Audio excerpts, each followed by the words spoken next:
та бүхэндээ өнөөдөр тавих гэж буй ихтгэлийн сэдэв маань улс төрийн намуудын санхүүжилтийн ил тодол байдал гэсэн үндсэн сэдвийн хүрээнд бол тодорхой судалгаан дээр үндэслээд дараах шинжлэх санаануудыг бол гаргаж ирэхийг зорьсон байна. За улс төрийн намын санхүүжилтийн ил тод байдал гэсэн энэхүү сэдвийн хүрээнд бол дараах бол агуулгын хүрээнд бол илтгэлээ бэлдсэн. За миний илтгэлийн сэдэв болохоор 3 агуулгын хүрээнд бол яригдана. За энэ 3 агуулгын хүрээ эхний агуулга нь юу гэж гарч ирэх гэхээр Монгол улс дахь улс төрийн намуудын санхүүжилтийн ил тодол байдал ямар байгаад байгаа. Санхүүжилтийн хэлбэр өөрөө ямар юм. Дэлхийн нийтийн чиг хандлага буюу ерөнхий чиг баримжааны аль хэлбэрийг илүүтэйгээр тусгаж явах зүйтэй гэсэн талаар эхний агуулгын сэдэвтэй ярих болно. За хоёр дахь агуулгын сэдэв болохоор юу гэхээр Монгол улс дахь улс төрийн намуудын санхүүжилтийн ил тод нээлттэй одоо бус байгаагийн шалтгаан нөхцөл өөрөө яаж бүрдсэн. Энэ шалтгаан нөхцлөөс гараад ямар сөрөг үр дагаварт хүрэж байгаа вэ гэдэг талаар 2 дугаар агуулга дээр дурдна. За 3 дугаар агуулга дээр нь болохоор гадаад улс орны жишээ буюу хамгийн миний сэдвийн ач холбогдол өгсөн сэдэв буюу байгаа зүйлээс илүү байхгүй байгаа зүйлийг хэрэгжүүлэх нь зүйтэй юм а гэсэн зорилтын үндсэн дээр бусад улс орнуудын туршлагыг бол судалсан байна. Тэгснээр энэ 3 агуулгын хүрээнд бол миний илтгэл бол зохицоор бол бүрдэж байгаа юм а. За энэ сэдвийн маань яг үндсэн 2 зорилт нь болохоор юу хийх гэж хамгийн үр дүнд хүргэсэн бэ гэхээр улс төрийн намуудын санхүүжүүлэх хамгийн тохиромжтой арга хэлбэр нь ямар арга хэлбэр вэ? За намын санхүүжилтийг ил тод байлгах хяналтын хамгийн том шилдэг хэв загвар өөрөө ямар хэв загвар байх юм? За бусад улс орноос аль хэв загвар яг Монгол улс илүү тохиромжтойгоор түүнийг хэрэгжүүлж чадах юм гэсэн үндсэн чиг баримжаатайгаар хүрхийг бол зорьсон байна. За Монгол улс дахь улс төрийн намуудын санхүүжилтийн хэлбэр ил тод байдал өнөөгийн нөхцөл байдал гэсэн байна. За бид бүгд дэлхийн нийтийн чиг хандлага буюу улс төрийн намууд яаж санхүүжиж байна вэ гэсэн энэхүү чиг баримжааг авч үзье. За ард талаа сонгуулийн харилцааны IDA-гийн байгууллага байдаг олон улсын. За энэ байгууллага нь болохоор дэлхийн нийт 180 гаруй орнуудад судалгаа хийсний үндсэн дээр улс төрийн намууд бол доорх чиг баримжаагаар санхүүждэг юм байна гэсэн зүйлийг бол агуулсан байна. За нэгдүгээр нь болохоор намын дотоодын буюу гишүүдийн татвар намаас авч буй хандив, за тухайн улсаас зөвшөөрөгдсөн үйл ажиллагаанаас олсон орлого, за хувийн хандив буюу иргэд аж ахуйн нэгж, за мөн хамгийн их түгээмэл хэрэглэгдэт нь өөрөө төрөө санхүүжилтийн хэлбэрийг бол авдаг гэсэн энэ ерөнхий чиг баримжааг авдаг. За мөн гадаадын иргэн буюу байгууллагуудаас хандив тусламжийг бол нэмж авч болно. За үүнээс манай Монгол улс нь яаж санхүүжилтээ авдаг вэ гэдэг талаар танилцуулахад за манай Монгол улс бол нэгдүгээр төрөө санхүүжилтийн хэлбэрийг бол авдаг. За үүнээс улс төрийн намын тухай хуулинд юу гэж заасан бэ гэхээр за хүчинтэй саналийн тоогоор харьцуулах зарчмаар нэг саналийн тоог 1000 төгрөгөөр тооцож 3 сарын хугацаанд улс төрийн намуудад олгодог. За хоёрдугаарт нь тухайн улсын хурлын гишүүдийн улс төрийн намд авсан суудлын тоогоор улирал тутамд 10 сая төгрөгийн тооцож өгдөг. За энэ мөнгийг 50%-ийг нь намда 50%-ийг тойрогтой зарцуулахаар тийм системчлэлтэй. Тэгэхээр эндээс юу гэж харагдаад байна вэ гэхээр улс төрийн намд тухайн дээр 50%-ийг тойрогтой буюу 50%-ийг тойрогтой 50%-ийг намдаа зарцуулж байгаагийн ямар зарцуулалтын үр дүнд гарч ирж байгаа нь өөрөө тайлан хэлбэрээр гаргана гэж заасан байдаг. Гэтэл юу вэ гэхээр одоо манай Монгол улсад улсын дэд шүүхэд бүртгэлтэй намуудаас харахад тайлангаа тавьдаг буюу нийтэд мэдээлдэг 3 нам байна гэж өнөөдөр үздэг. Одоо жишээлбэл иргэний зориг нам гэхэд сайтанда мэдээлэл тавьсан. Бусад засгийн эрхийг гарт барьж байгаа намууд өөртөө ерөөсөө тайлан мэдээлэл тавьдаг. Тэгэхээр энэ хуулийн заалт өөрөө хэрэгжих юм гэдэг бол боломжгүй байна гэж хараад байгаа. За хоёрдугаар нь болохоор орон нутгийн иргэдийн төлөөлөгчдийн суудлын мөнгө гэх хуульд заагаагүй нэг санхүүжилт үүсэж байгаа хийсвэр. Дөрөвт нь болохоор улсын хурлын гишүүдийн мөнгө гэх бас нэг хуульд заагаагүй санхүүжилт гэсэн энэ 72 санхүүжилт өөрөө бас үүссэн гэж бол үзэж байгаа. За энэ нь болохоор юундээс харагдаад байна вэ гэхээр хамгийн сүүлийн үеийн судалгаагаар 2000-аас 2011 оны улсын хурлын судалтай намуудад бол нийтдээ төрөөс дэмжлэг үзүүлэхдээ 6.9 тэрбумыг үзүүлсэн. За улсын хурлын гишүүний нэг суудлыг улс төрийн намын тухай хуучин 1992 оны хуулиар бол 1 сая төгрөгөөр тооцоод 2001 оны шинжилсэн найруулгын хуулиар 2.5 сая тооцож эхэлсэн.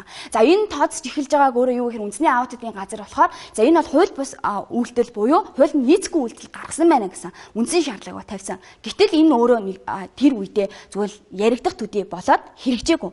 За харин өнөөдөр манайд болохоор яг миний түрүүний хэлсэн шиг нэг саналийн тоог харьцуулах зарчмаараа 1000 төгрөгөөр тооцож 3 сар багтааж олгодог. За харин улсын хурл санал авсан доогоороо 10 сая төгрөгийг бол олгодог гэсэн баримжаа гарч байгаа. За эндээсээ юу гэж харуулад байна вэ гэхээр төрийн сангийн газрын улсын хурлын төсөв хариуцсан мэрэгчлэлтийн нэг яригдаад байгаа зүйл байгаа. Энэ дээр болохоор юу гэхээр улс төрийн намууд өөрсдөө төсөө мөнгийг хууль бусаар хуваарлдаг. Нэгсэндээ юу гэхээр тэр төрийн эрх мэдэл гарсан байгаа хүмүүс нь төсөө өөрсдөө хуваарлдаг учраас тэр төсвийн санхүүжилтийг намд яаж өгж байгаа нь ил тод биш байх нь шүү аргагүй юм а гэдэг зүйлийг бол ярьсан байгаа. За 2000 тэгээд миний түрүүний ярьсан нэг 72 санхүүжилт байгаа гэсэн эрдэнэ төлөөлөгчдийн хурлын суудлын талаар. За энэ дээр болохоор юу гэж ярьсан бэ гэхээр эрдэнэ төлөөлөгчдийн суудлын төлөөлөгчд 2000-аас 2006 оны орчинд 1.8 тэрбум.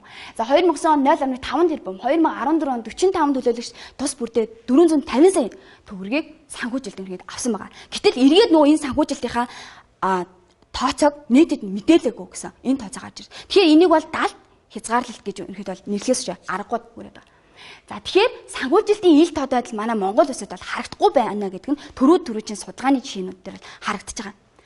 За харин энэ санхүүжилтийн ил тод байдал яагаад гарахгүй байгаа гэдэг талаас нь яагаад энэ нээлттэй бус байгаад байгаа. За тэгвэл нээлттэй нийгэм форумоос 2014 онд иргэдээс улс төрийн намуудын санхүүжилт ил тод биш байгаа вэ гэж асуулт буюу судалгаа авсан байгаа. Сант Марасангийн компаниар хийсэн. За энэ дээр болохоор юу гэж ирсэн бэ гэхээр нэгдүгээр тухайн тэр нам нээлттэй байдгүйгээс үүдээд энд хариуцлага тоодох систем байхгүй Монгол улсад. За тэгээ ноогдуулдаг хариуцлага нь ч гэсэн үр нөлөөгүй тийм практик тун цөөн байгаа. За тэгээд хориг хязгаарлалтууд нь санхүүгийн тайлан хутлаа гаргахад хүргэж байгаа.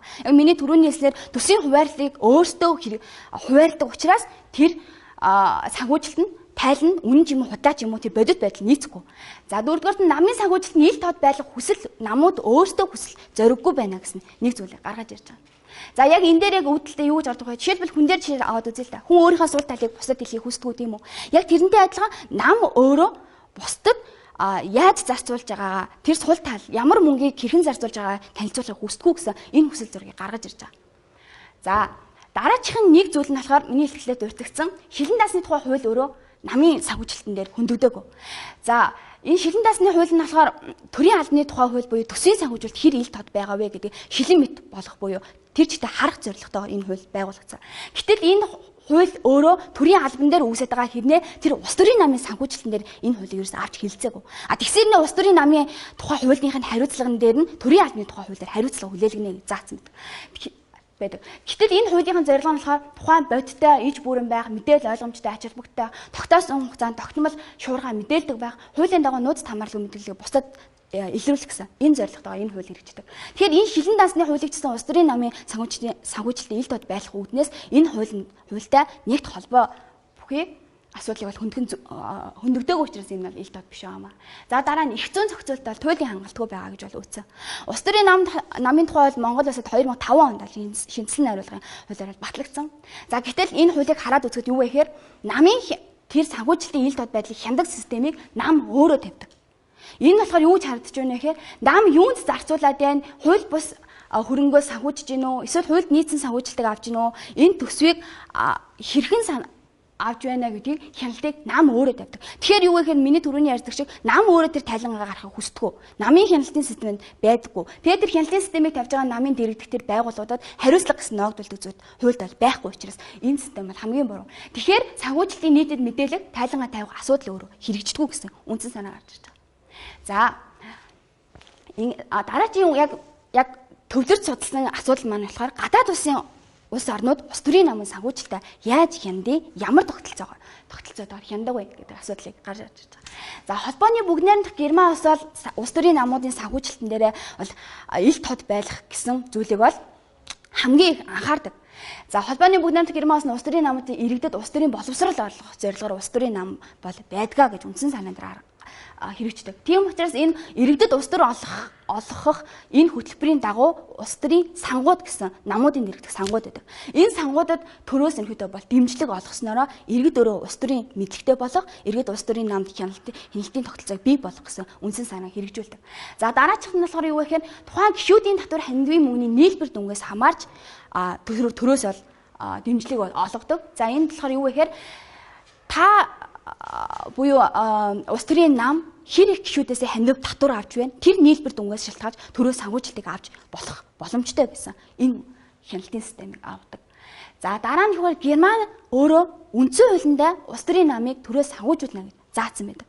Энийгсэндээ үндсэн хууль бол өөрөө эрх зүйн шинжээс бол заавал биелэгдэх шинжтэй байгаа учраас дагаад энэ нь бол өөрөө нээлттэй байхад хүргэж байгаа.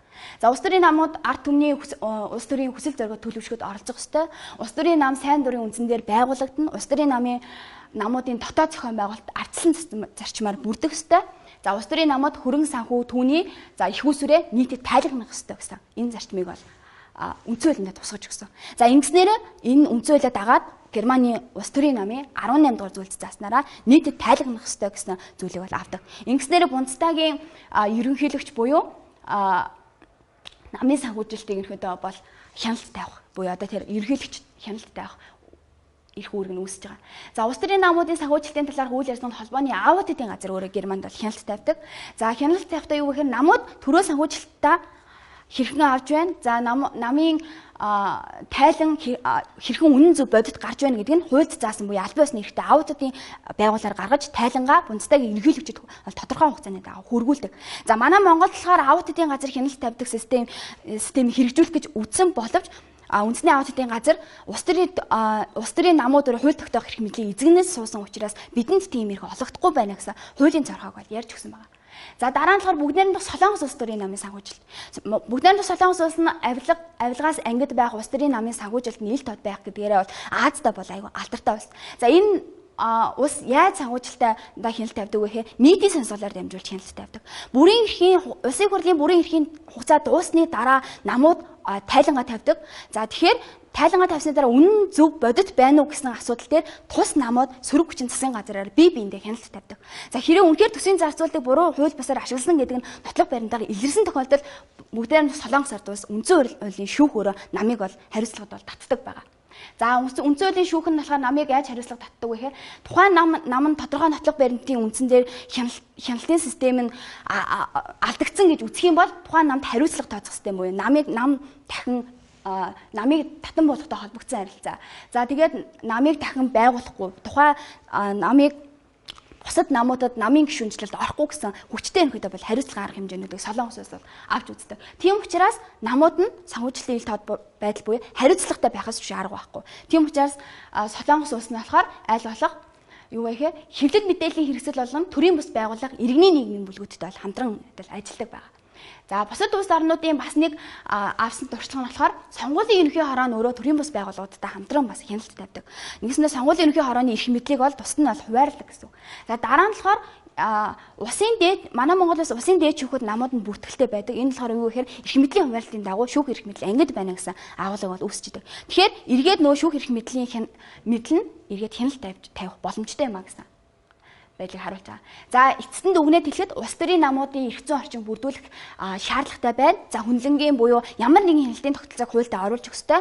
За хоёрдугаарт нь болохоор улс төрийн намын санхүүжилтийг хянах иргэний нийгмийн бүлгүүдийн оролцоог бол сайжруулах ёстой юм байна. За гуравдугаарт нь болохоор тухайн нийтийн сонсголын хуулийн төсөл буюу Монгол улсад нийтийн сонсголын хуулийн төсөлдөө намуудын санхүүгийн ил тод байдлыг тусгаж өгөх ёстой байна гэсэн зүйлийг агуулж өгсөн. За мөн хариуцлагын тогтолцоог бэхжүүлэх ёстой, сонгуулийн ерөнхий хорооны эрх мэдлийг хуваарлах ёстой гэсэн үндсэн дүгнэлтийн дагуу энэхүү илтгэл маань өндөрлөж байна. Анхаарал хандуулсан баярлалаа.